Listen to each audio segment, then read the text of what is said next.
लीजिए छात्रों, सुबह के आपके 7 बज चुके हैं और 7 बजे विषय देखिए आपका सामाजिक विज्ञान वार्षिक परीक्षा 11 मार्च का पूरा पेपर आपका लेके आ चुका हूँ। फटाफट इसे आपको यहाँ पे देखिए 2 से 3 घंटे में रट लेना है, जिससे आपके पूरे 60 में से 60 नंबर आ सके। सबसे पहले देखिए आपका इसमें आता है बहुविकल्पी क्वेश्चन 1 से लेके आपके 5 तक।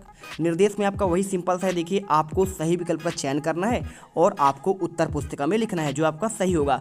पहला क्वेश्चन दिया है देखिए, सन 700 से 1700 ईस्वी के बीच हुए परिवर्तनों में नई आपका प्रौद्योगिकी के अंतर्गत सिंचाई में प्रयोग किए जाने वाला आपका कौन सा है। ऑप्शन में देखिए नहर, तालाब, रहट और आपका नलकूप दिया है। राइट आंसर देखिए आपका हो जाएगा सी नंबर, आपका रहट हो जाएगा। सेकंड क्वेश्चन देखते हैं, आपका लिखा है चित्तौड़गढ़ किला का आपका स्थित है, क्या आपका मध्य प्रदेश में है, गुजरात में, राजस्थान में या फिर देखिए आपका बंगाल में। तो देखिए आप जानते हैं कि चित्तौड़गढ़ आपका जो है कहाँ पे है, आपका राजस्थान में है और आपका पाठ भी दिया हुआ है, ठीक है, चित्तौड़गढ़ के नाम से, तो इसीलिए आपका आंसर जो है इसमें सी नंबर हो जाएगा। तीसरा क्वेश्चन देखो, बंगाल की खाड़ी भारत के किस दिशा में बहती है। तो यहाँ पे देखिए बंगाल की खाड़ी आपका कहाँ है, ये आपका है देखिए पूर्व दिशा में है, ठीक है। तो यहाँ पे एक आपका हो गया खंबात की खाड़ी जो आपका पश्चिम दिशा में है, पूर्व में आपका यहाँ पे क्या है बंगाल की खाड़ी। तो आपको इसमें देखिए ऑप्शन में दिया है, उत्तर में तो आपका हिमालय है, पूर्व में क्या हो जाएगा आपका यहाँ पे आपका हो जाएगा बंगाल खाड़ी, और दक्षिण में देखिए अगर आपसे पूछे यहाँ पे, ठीक है, तो यहाँ पे जो आपको जो है इसमें इसको छोड़ देते, चलिए आंसर की अगर हम बात करें तो आपको यहाँ पे सही आंसर जो है आपका बी नंबर हो जाएगा, बंगाल की खाड़ी, ठीक है। चौथा देखिए, जनसंख्या घनत्व कहलाता है, तो आपका यहाँ पे एक विशेष क्षेत्र में बसे हुए लोग या फिर 1 वर्ग किलोमीटर में बसे हुए लोग, अधिक जनसंख्या वाले लोग या फिर देखिए शहरी क्षेत्रों में बसे हुए लोग। तो देखिए आपका जनसंख्या घनत्व तो आपका जो कहलाता है कि 1 वर्ग किलोमीटर में यानी जितने आपके लोग बसे होते हैं वही आपका इसका कहलाता है जनसंख्या घनत्व, ठीक है।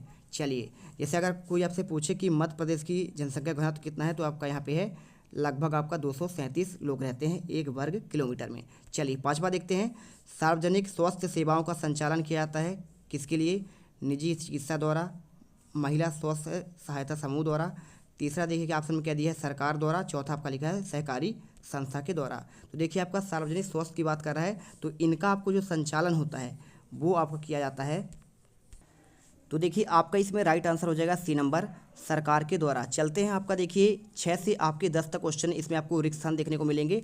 निर्देश में आपको दिया है देखिए, इनमें आपको एक अंक आपको यहाँ पे भी मिलेंगे।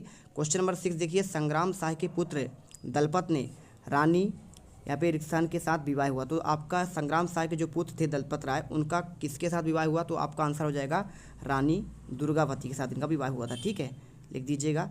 इसके बाद आपका 7वां क्वेश्चन होता है, रामानुज विष्णु भक्त डैश डैश से प्रभावित हुए। तो किन से प्रभावित हुए, तो आपको देखिए इसमें लिखा है अलवारो से, ठीक है, अलवारो आपको इसमें आंसर करना है। इसके बाद देखिए नेक्स्ट क्वेश्चन आपका दिया गया है 8वां, महासागरों एवं समुद्रों का जल क्या होता है। देखिए तो आपका यहाँ पे खारा होता है, ठीक है, लबड़ भरा होता है, क्योंकि पूरे आपके समुद्र के पानी में जो है मीठा आप पी नहीं सकते उसमें, ठीक है। तो आपको यहाँ पे आंसर खारा करना है। अगला क्वेश्चन देखिए 9 नंबर का, वे बीमारियाँ जो एक व्यक्ति से दूसरे व्यक्ति में फैलता है कौन सा बीमारी कहलाता है, तो आपका कहलाता है ये संक्रामक बीमारी, ठीक है, आंसर कर लीजिएगा। इसके बाद कॉपी पर लिखते जाइए, स्क्रीनशॉट कर लेना। और इसके बाद क्वेश्चन देखिए 10वां, डैश डैश द्वीप प्रशांत महासागर के दक्षिण में स्थित एक छोटे से द्वीपों पर समूह का आपका भाग है, ये आपको बताना है। तो कौन से द्वीप की बात कर रहा है, तो आपका आंसर यहाँ पे लिख देना है समूह द्वीप, ठीक है। चलिए इसके बाद आपका चलते हैं नेक्स्ट क्वेश्चन पर। आता है आपका 11 से लेकर आपके 16 तक क्वेश्चन, अति लघुत्तरीय क्वेश्चन। इनको आपको जो है 2 नंबर के आपको इनमें मिलेंगे और इनको 1 या 2 वाक्यों में इनको आंसर लिखना है, ठीक है। क्वेश्चन देखना क्या लिखा है, समुद्री पुलिन का निर्माण कैसे होता है। आपको इस क्वेश्चन का आंसर आपको मैं दूंगा और समझाऊंगा भी। क्वेश्चन देखिए बार बार दिया है, गंगा नदी के तट पर स्थित प्रमुख शहरों के नाम लिखिए। कोई आपको 4 ही लिखना है, 2 नंबर क्वेश्चन है, आप चाहो तो इसमें देखिए 4 पूछा गया है तो आपको 4 ही लिखना है। इसके बाद देखो आपका 13वां, सहारा रेगिस्तान में पाए जाने वाले जीव जंतु के नाम पूछा गया है। और इसके बाद क्वेश्चन 14 नंबर में देखिए, भारतीय लोकतंत्र का आधार स्तंभ किसे कहा जाता है, ये बताना है। 15वां देखिए, वर्ष 1961 की जनगणना के अनुसार पुरुष और महिला साक्षरता आपका दर प्रतिशत आपको लिखना है। 16वां क्वेश्चन देखिए, संसार के सबसे बड़े कपड़ा बाजारों में से एक भारत किस राज्य में आपका देखिए यहाँ पे किस राज्य में स्थित है। तो यहाँ पे पूछा गया है कि कपड़ा बाजार भारत में सबसे बड़ा आपका जो है किस राज्य में स्थित है, इसको बताना है। इसके बाद चलिए पहले हम अति लघुत्तरीय क्वेश्चन के आंसर प्रोवाइड करा देते हैं। क्वेश्चन आपका यहाँ पे मिलेगा, इसका आंसर यहाँ से देखिए, ठीक है। तो ये देखिए इसका आंसर क्वेश्चन 11 का आपको लिखना है कि समुद्री पुलिन का निर्माण जो है समुद्र की लहरों द्वारा, जैसे आपका क्या है बालू हो गया, कंकड़ हो गया, पत्थर हो गया, इनके आपके जमा होने से होता है और यह तटों पर समुद्री धाराओं जैसे ज्वार भाटे का आपका प्रक्रिया होता है ना, पानी समुद्र का आपका जल क्या होता है, एक बार जब उठता है ऊपर जाता है और एक बार नीचे आता है, इसे ही कहते हैं आपका ज्वार भाटा। तो आंसर कर लेना। इसके बाद देखो 12वां क्वेश्चन पूछा गया कि गंगा नदी तट पर कौन सा आपका शहर है। तो देखिए पहला आपका यहाँ पे हरिद्वार है ना, और इसी के साथ देखिए आपको कानपुर भी बसा हुआ है गंगा नदी के किनारे। इसके साथ आपका वाराणसी हो गया, कोलकाता हो गया, ठीक है। तो यहाँ पे आपको ये आंसर करना है। क्वेश्चन 13 में पूछा गया था रेगिस्तान में पाए जाने वाले जीव जंतु कौन कौन से हैं। तो पहला देखिए, क्योंकि आपका देखिए वहाँ पर बालू होता है तो वहाँ पे सबसे ज़्यादा क्या पाए जाते हैं, आपका ऊँट पाए जाते हैं। साथ में फेननेक आपका लोमड़ी पाई जाती है और रेगिस्तानी आपका छिपकली और रेत में रहने वाले आपके सांप पाए जाते हैं। क्वेश्चन देखिए 14 नंबर का आंसर कैसे लिखना है, आपको लिखना है भारतीय लोकतंत्र का आधार स्तंभ क्या है। तो देखिए संविधान जो है ना, हमारे भारतीय लोकतंत्र का आधार स्तंभ क्या कहलाता है, संविधान कहलाता है, ठीक है। तो यहाँ पे आपको ये आंसर करना है। और ये देश की शासन प्रणाली कैसे चलेगी, कैसे हमारा कानून व्यवस्था चलेगा, इसके बारे में पूरा लिखा होता है। इसके बाद चलते देखते हैं आपका 15 क्वेश्चन। वर्ष देखिए 1961 के अनुसार यहाँ पे पूछा गया कि पुरुष और महिला का साक्षरता दर क्या है, ठीक है। तो देखिए 1961 में जो है पुरुष आपका साक्षरता था 40.4% और महिला का था देखिए 15.3, यानी महिला देखिए काफ़ी कम पढ़ी लिखी हुई थी, लेकिन पुरुषों का आपका यहाँ पे देखा जाए दर तो ज़्यादा था। क्वेश्चन देखो 16 क्या दिया है, संसार के सबसे बड़े कपड़ा बाज़ारों में से आपका कौन सा राज्य है। तो देखिए आपका जो गुजरात है, आपने देखा होगा कि हमारे मध्य प्रदेश से बहुत सारे यहाँ पे जो है ना, आपके फैमिली में जो है आपके चाचा हो गए, आपके कोई भी आपका रिश्तेदार हो गया, वो कहाँ जाते हैं, सूरत जाते हैं कपड़ा मिल में काम करने के लिए। तो इसलिए देखिए जिसे आपको यहाँ पे लिखा भी गया है कि सूरत को टेक्सटाइल मार्केट भी कहा जाता है। तो आपको इस प्रकार से आंसर समझ कर लिखना है, ठीक है। चलिए अगला क्वेश्चन आपको दिखाते हैं। पहले क्वेश्चन देख लो एक बार, इसके बाद आंसर दिखाएंगे।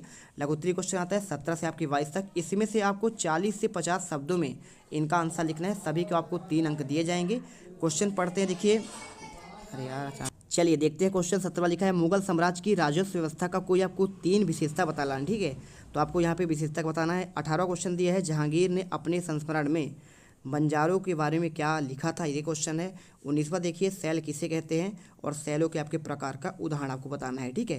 क्वेश्चन 20वां देखिए, पवन किसे कहते हैं, पवनों के आपका मुक्ता कितने भागों में विभाजित किया गया, ये बताना है। क्वेश्चन 20वां दिया है, पक्की दुकानों में से मिलने वाला सामान महंगा क्यों होता है, आपको ये बताया गया है। और ऑनलाइन खरीदारी कैसे की जाती है, इसके बारे में पूछा गया है। चलिए अब देख लेते हैं 17 से आपके 22 तक के क्वेश्चन के आंसर।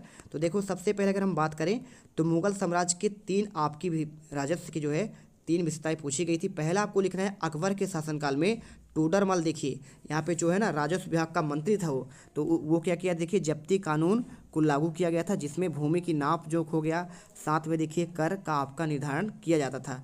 इसमें दूसरा पॉइंट आपको लिखना है, कर का भुगतान जो है नगद होता था या फिर अनाज के रूप में किया जाता है। तो आप ध्यान से सुनते जाओ, कॉपी पर लिख लो, आपको सारी चीज़ें याद हो जाएगा।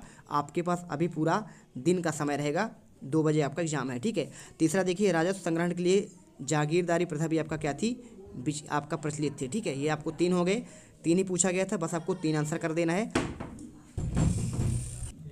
चलिए देखते हैं क्वेश्चन का आंसर कैसे लिखना है। देखिए, जहांगीर ने अपने संस्मरण तुजुक ए बाबरी में बंजारों के व्यापार और परिवहन का देखिए प्रमुख आपका महत्वपूर्ण अंग बताया। उन्होंने लिखा कि बंजारे अपने पशुओं के साथ यहाँ पे विभिन्न स्थानों पर अनाज सामान पहुँचाते थे, जिसमें साम्राज्य का व्यापार सुचारू रूप से चलता था, ठीक है। क्वेश्चन देखिए 19 से पूछा गया, सेल के आपके कितने प्रकार होते हैं। तो देखिए कठोर प्राकृतिक पदार्थ होते हैं जो पृथ्वी की ऊपरी परत बनाते हैं। इनमें 3 प्रकार होते हैं। देखिए अग्नेय सेल, जिसे आपका ग्रेनाइट आपका उदाहरण हो गया।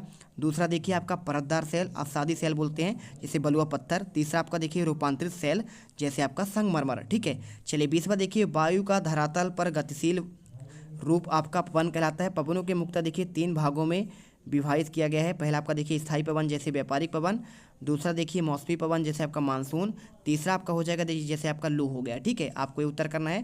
क्वेश्चन देखो 21वां, यहाँ पे पक्की दुकानों से मिलने वाला सामान महंगा किया है। तो देखिए क्योंकि वहाँ किराया, बिजली, श्रमिकों का वेतन और अन्य खर्चे अधिक होते हैं। इसके अलावा ब्रांडिंग और गुणवत्ता नियंत्रण के कारण वस्तु आपकी महंगी होती है। 22वां देखिए, ऑनलाइन खरीदारी करते समय किसके माध्यम से की जाती है। तो आपका इंटरनेट के माध्यम से की जाती है। इसमें ग्राहक किसी ई कॉमर्स वेबसाइट जैसे माकान देखिए अमेजान, फ्लिपकार्ट और जाकर वस्तु का चयन करता है और भुगतान करता है, फिर सामान उसे डिलीवरी के माध्यम से प्राप्त होती है। इसके बाद देखो अब आपका आता है 22 से क्वेश्चन। यहाँ पे दीर्घ उत्तरी वाले क्वेश्चन 23 से आपके 26 तक, इनमें आपको 75 से 100 शब्दों में लिखना है, 5 अंक आपको मिलेंगे। शेरशाह सूरी की शासन व्यवस्था का वर्णन करना है। चोल शासनकाल में कृषि और सिंचाई की व्यवस्था पूछा गया है। पर्यावरण को हमारे जीवन में मूल आपका आधार क्यों माना गया है, और सेंसरशिप से क्या सही आपका आवश्यक क्यों है, आपको बताना है। चलिए आंसर देखते हैं। यहाँ पे देखिए सबसे पहले आपका यहाँ पे आंसर मिलेगा क्वेश्चन 23वें का, शेरशाह सूरी की शासन व्यवस्था। तो देखिए शेरशाह सूरी ने एक सुव्यवस्थित शासन प्रणाली स्थापित की, उन्होंने भूमि सुधार किया, राजस्व व्यवस्था को सुव्यवस्थित बनाए रखने के लिए उन्होंने सड़क ए आजम जैसी, देखिए यहाँ पर क्या किया गया, सड़कों का आपका निर्माण करवाया, व्यापार को बढ़ावा दिया, न्यायिक प्रणाली सुधारने के लिए उन्होंने एक निष्पक्ष न्याय प्रणाली लागू की, उन्होंने प्रशासनिक इकाइयों पर सरकार, परगना और ग्राम स्तर पर विभाजित किया, ठीक है। और इसके बाद देखिए चोल शासनकाल में कृषि व सिंचाई व्यवस्था कैसी थी। देखिए चोल शासनकाल में कृषि आय का स्रोत थी, किसानों की उन्नत कृषि तकनीकी जैसे अपनाने के लिए प्रोत्साहित किया गया। साथ में देखिए सिंचाई के लिए आपके जलाशय, नहरें और इसके साथ देखिए कृत्रिम जल में स्रोत बनाए गए। एरी नामक जल संग्रहण में प्रचलित की गई, जिनमें वर्षा का आपका जल संग्रहित कर खेतों की आपकी सिंचाई व्यवस्था की गई। भूमि की उर्वरता बढ़ाने के लिए यहाँ पे देखिए क्या किया गया, उपजाऊ मिट्टी और उन्नत बीजों का प्रयोग किया गया, ठीक है। 25वां देखिए पूछा गया कि हमारे पर्यावरण में जीवन का आपका मूल आधार क्या है। तो देखिए सबसे पहली बात आपको यहाँ पे, जैसे हमें जल हो गया, वायु हो गया, भोजन हो गया, प्राकृतिक संसाधन प्रदान करते हैं, साथ में वनस्पतियाँ हमें ऑक्सीजन और यहाँ पे देखिए देती हैं, साथ में जीवन हमारा संभव हो पाता है। जलवायु परिस्थितियों में तंत्र का आपका जब संतुलन होता है तो पर्यावरण क्या होता है, आपका संरक्षण करना आवश्यक है, ठीक है। इसलिए आपको यहाँ पे पेड़ पौधे लगाने चाहिए जितना ज़्यादा हो सके, है ना, इससे हमें स्वच्छ वायु मिल सके। यदि पर्यावरण प्रदूषित होगा तो स्वास्थ्य पर क्या होगा, आपका प्रतिकूल प्रभाव पड़ेगा, बहुत सारी आपका बीमारियां यहाँ पे उत्पन्न होंगी। इन्हीं में से देखिए आपको यहाँ पे प्राकृतिक आपदाओं की भी संभावना बढ़ती है, ठीक है। 26वां देखिए पूछा गया था सेंसरशिप से क्या आशय है और यह क्यों आवश्यक है। सिंपल सा क्वेश्चन देखिए, सेंसरशिप का अर्थ क्या होता है, किसी जानकारी, समाचार, जैसे आपका फिल्म हो गया, है ना, तो उसके पहले जो है कोई आपका फिल्म जब रिलीज होती है तो यहाँ पर देखिए एक बोर्ड होता है, बोर्ड के माध्यम से देखा जाता है कि क्या ये जनता के लिए जो है यहाँ पे सही है कि नहीं है, तो उसमें देखिए आपका सर्टिफिकेट दिया जाता है, वही आपका लिखा है, ताकि देखिए अनुचित और भ्रामक सामग्री का प्रचार आपका ना हो। यह आवश्यक हो इसलिए होता है क्योंकि इससे समाज में अशांति फैलाने वाले गलत सूचना को रोका जा सके। साथ में सेंसरशिप का उपयोग आपका जो होता है देखिए अश्लील, हिंसा, सांप्रदायिकता और यहाँ पे राष्ट्र विरोधी विचारों के प्रसार को रोकने के लिए बनाया गया। तो आपको देखिए इस प्रकार से पूरे क्वेश्चन का आंसर आपको बता दिए गए और आई होप अब आप इस क्वेश्चन पेपर को पढ़कर आसानी से पूरे 60 में से 60 नंबर लेके आ पाएंगे। तो मिलते हैं आपके एक नेक्स्ट आपके धमाकेदार वीडियो पर। जय हिंद, जय भारत।